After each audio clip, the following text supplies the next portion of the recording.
హి ఓం నమ శివాయ్. ఓం నమ శివాయ్. ఓం శ్రీ భద్రకాళీ సమేత వీరభద్రస్వామిని నమో నమః. మాతృ పితృభ్యో నమః. ఆచార్య అతిథిభ్యో నమః. శ్రీమాత లలితా త్రిపుర సుందరయే నమో నమః.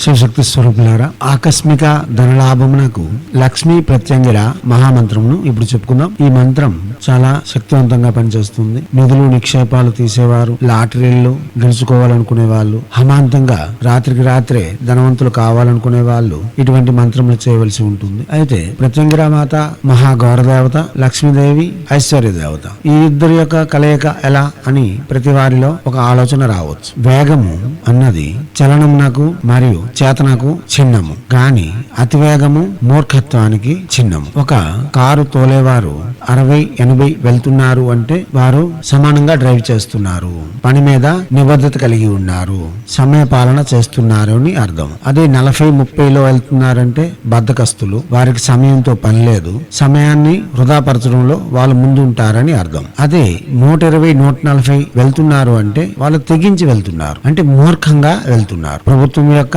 విధానాలు గాని లేక రోడ్డు మీద ఉండే వారి యొక్క క్షేమం గాని ఆలోచించుకుంటా ఎవరి ఇబ్బంది అయినా మాకేమి, మా వేగం మాకు కావాలి అనుకుంటూ పరుగులేడుతూ ఉంటారు. అదే ప్రకారంగా సాధారణమైన జీవనం కొనసాగించే వాళ్ళు తాము చేస్తున్న పనిలో మరికొంచెం లాభాన్ని పెంచుకొని జీవితంలో ఎదగాలని ప్రయత్నం చేస్తూ ఉంటారు. వారే రాజసులు. వచ్చిన కొంచెం ధనంలోనే మందు మాంసము తింటూ అక్కడే ఉండిపోయి జీవితంలో ఎదుగుదల గురించి ఒక రోజైనా ఆలోచించకుండా ఉండేవారు తామసులు. వచ్చిన దానిలో సరిపెట్టుకుందాం, పిల్లల యొక్క భవిష్యత్తును చూసుకుందాం, సమాజంలో గౌరవప్రదంగా జీవించేందుకు గౌరవప్రదమైన సంపదను పెంపొందిస్తూ పోదాం అన్నవారు సాత్వికులు. లేదు రాత్రికి రాత్రే ధనవంతులు కావాలి, ధనం లేకపోతే సమాజంలో గౌరవప్రదం ఉండదు, కాబట్టి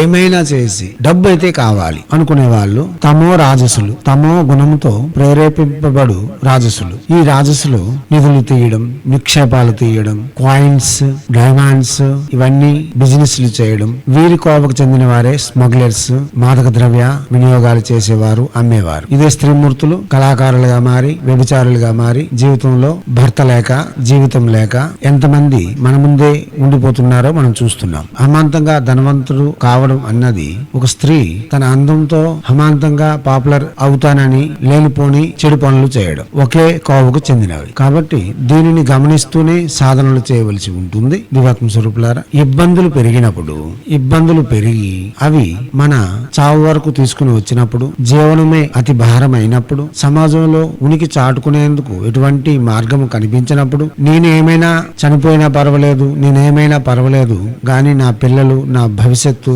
అంధకారం అవుతుంది కదా అన్నప్పుడు కూడా ఇటువంటి ఆలోచనలు వస్తూ ఉంటాయి. అటువంటి తప్పనిసరి పరిస్థితుల్లో ఇటువంటి సాధనలు చేయవచ్చు. కేవలం ధనం సంపాదించి సమాజంలో సేవలు చేయించుకుంటాను అనే భావనతో మాత్రం ఇటువంటి ఉపాసనలు చేయరాదు. దివ్యాత్మ స్వరూపులారా, ఇక లక్ష్మీ ప్రత్యంగిర యొక్క బీజము క్షాం బీజము. మంత్రంలో ఈ క్షాం బీజం ఉండదు, గాని క్షాం బీజం ప్రతిపాదన లేకుండా ప్రత్యంగిర అనుగ్రహించదు. అయితే ఏం చేయాలి? ఋషులు చాలా జాగ్రత్తగా ఈ మంత్రాన్ని నిర్మించి ఉన్నారు. ఎందుకంటే ఘోరమైన మరియు శత్రు సంహారక బీజమైన క్షాం బీజము లక్ష్మీదేవి హర్షించదు. లక్ష్మీదేవి హర్షించని బీజం లక్ష్మీదేవి యొక్క మంత్రంలో ఎలా పెడతారు?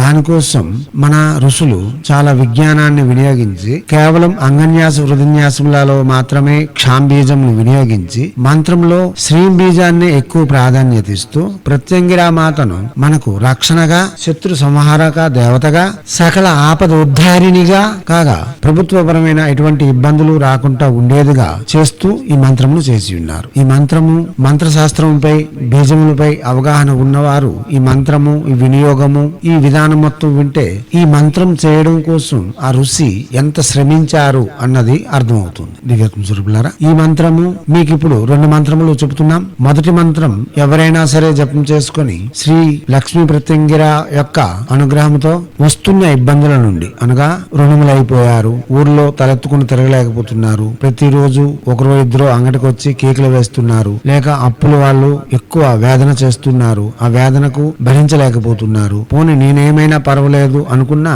పిల్లల యొక్క భవిష్యత్తు అగమ్య గోచరంగా ఉంది అన్నప్పుడు ఈ మంత్రమును, అనగా మొదట చెప్పే మంత్రమును మీరు ప్రత్యక్షంగానే జపం చేసుకోవచ్చు. లక్ష్మీనారాయణ మందిరములు దర్శనం చేస్తూ గ్రామ దేవత వద్ద దీపారాధన చేస్తూ మంత్రం జపం చేసుకోండి. మీకు 22 రోజులు రోజుకి 22 మాలల చొప్పున జపం చేయాలి. మీకు 28 రోజుల్లోగా ప్రతిఫలితములు చూపించగలదు. లేదా మూల మంత్రమే చేస్తాం, మేము నిధి నిక్షేపాలు తీస్తాం, లేక ఆకస్మికంగా లాటరీలను పొందుతాం, లేక ఇతరత్ర సామాజిక దుర్వినియోగమైన దుష్ప్రభావం కలిగిన వ్యవహారములలో ధనం సంపాదిస్తాం అనుకున్న వారు మూల మంత్రమును మాత్రమే చేయాలి. ప్రత్యక్ష మంత్రం చేయడానికి వీలుండదు. మూల మంత్రం చేయాలనుకునే వాళ్ళు గురువు వద్దకు వెళ్లి యజ్ఞాది విధులు గావించి యంత్ర సంపుటీకరణ చేసుకొని అష్టదిగ్బంధన నేర్చుకొని ధ్యానము, అంగన్యాస హృదన్యాసములు, మంత్రము చేస్తూ చేయవలసి ఉంటుంది. ఈ మంత్రము 6 లక్షల జపం చేయాలి. 22 రోజులు చొప్పున దీక్ష కంకణ బద్దలే చేయవలసి ఉంటుంది. ఇది స్త్రీమూర్తులకైతే. అదే పురుషులైతే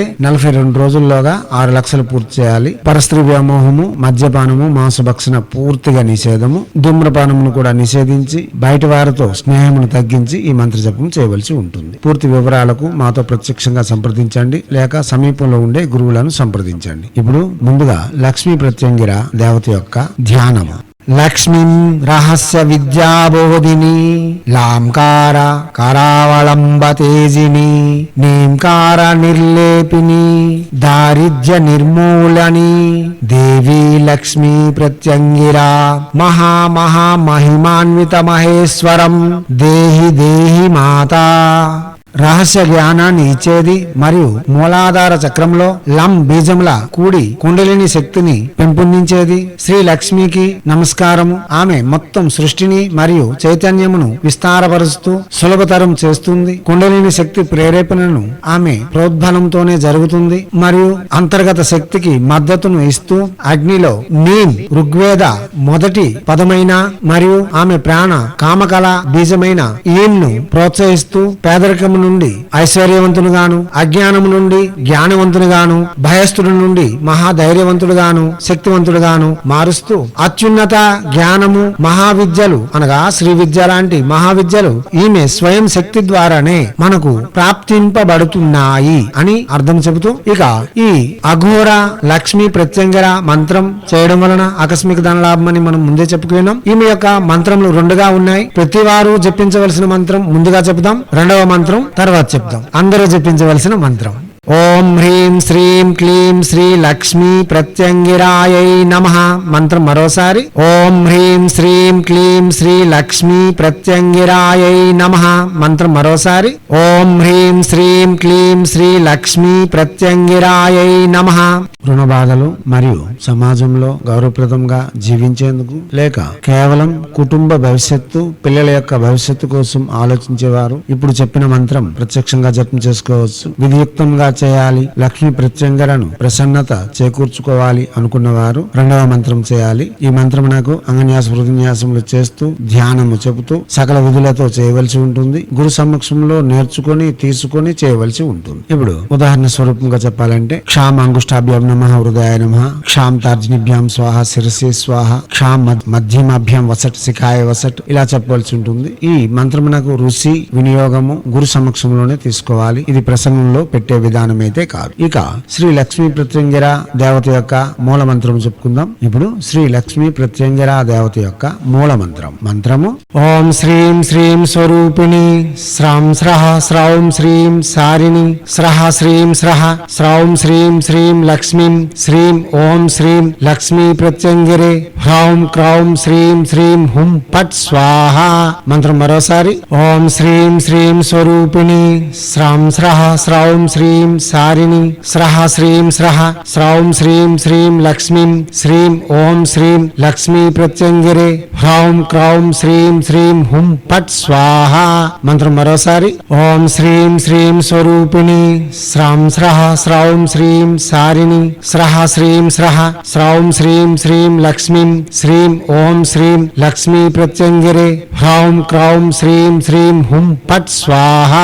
జీవాత్మ స్వరూపులారా, ఇటువంటి మంత్రములు చేసేటప్పుడు ఎటువంటి తొందరపాటు నిర్ణయములు తీసుకోకుండా చాలా జాగ్రత్తగా ఉంటూ చేయవలసి ఉంటుంది. గురు సమక్షంలో నేర్చుకొని తర్వాత చేయవలసి ఉంటుంది. ఏదో పరిగెట్టి వెళ్ళాం, గురువు గారు మంత్రం రాసిచ్చారు, ఇంటికి వచ్చి చేసుకుంటాం అన్నది చెల్లుబాటు కాదు. విద్యలలో ఒక విద్యలు ఇవి. కొంతమంది చాలా విద్యలు నేర్చుకుంటూ ఉంటారు, దానిలో ఇదో విద్యగా మార్చుకొని ఆకస్మిక ధనలాభం పొందుతూ ప్రత్యంగిరా దేవత యొక్క అనుగ్రహంతో సకల విధములైన రక్షణలు పొందుతూ ముందుకు సాగవలసి ఉంటుంది. ఎటువంటి పరిస్థితుల్లో కూడా తొందరపాటు నిర్ణయాలు తీసుకోవద్దు, జాగ్రత్తగా నేర్చుకొని చేయండి. మానవ జీవితం నాకు ఏ సమయానికి ఏమి ఆవశ్యకత కలిగి ఉంటాదో కాబట్టి మన ఋషులు సకలము అందించి ఉన్నారు.